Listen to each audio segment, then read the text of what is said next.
গায়ের রংটা কিন্তু বেশ চাপা, তবে মুখশ্রীটা ভালো। এই যে কাকিমা, বলি আমি কি জানতে চেয়েছি, সার্টিফিকেট চেয়েছি আপনার কাছে? না, কথাটা বলতে পারিনি।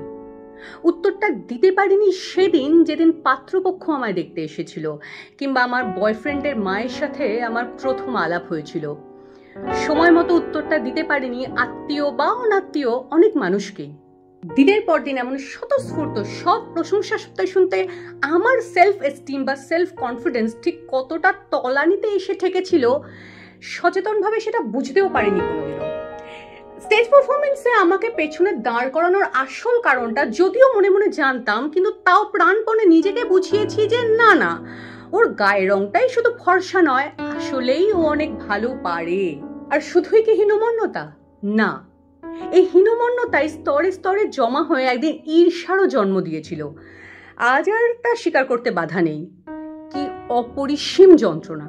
হাসি পায় এ কথা ভেবে যে চাকরি করতে এসেও দেখেছি শুধু পারফরমেন্স নয়, গায়ের রংটাও একটা অ্যাসেট বটে।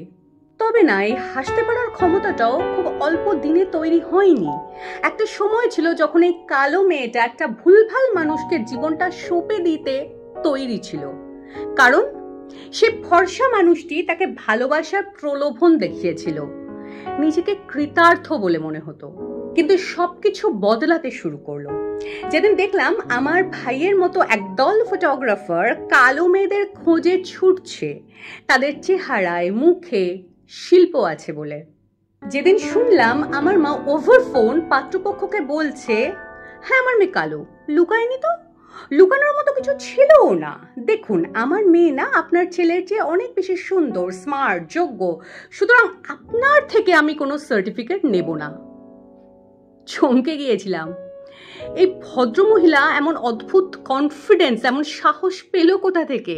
নাকি দেওয়ালে প্রায় পিঠ থেকে যাওয়া একটা মায়ের নিজের সন্তানকে প্রটেক্ট করার জন্য অস্ত্র নিজের হাতে তুলে নেওয়ার মতো ছিল এটা? জানি না, মনে নেই। সচেতনভাবে পয়েন্ট আউট করে আজ আর বলতেও পারবো না যে ঠিক এইরকম কতগুলো ঘটনা আমার সেলফ কনফিডেন্সকে বুস্ট করে আস্তে আস্তে ফিরিয়ে এনেছে।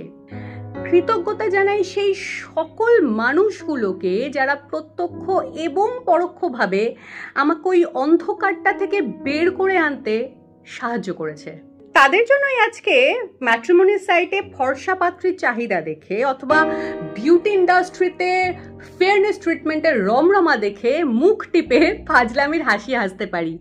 রবীন্দ্রনাথের কৃষ্ণকলি হয়ে ওঠার একটা সুপ্ত বাসনা মনের মধ্যে পুষে রাখি।